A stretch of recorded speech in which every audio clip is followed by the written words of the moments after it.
Shàme people, congratulations to this Bbnaija housemate Queenmercyatang.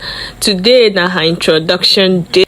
Chai, no be small thing. Everybody just dey happy, they congratulate her, say dey easy. Some men are men, while some are boys.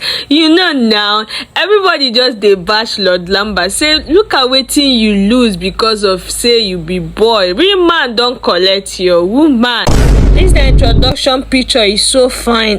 Now this particular one break the internet. People say, Lord Lamba no be you get pikin again, na person wey pay bride price na you get pikin for Igbo land. The one wey break the comments back na the one wey Queen talk say one pepper Lord Lamba. She talk say my husband paid in full, like the bride price was in full and extra. No be chingon boys wey I don date before. My man na real odogu and I be odogu swag. I'm so happy for Queen. And to you single mother wey dey there waiting say all hope are lost, go fit see man, I want to tell you, make you stand up, gather yourself together, dress well, smell nice.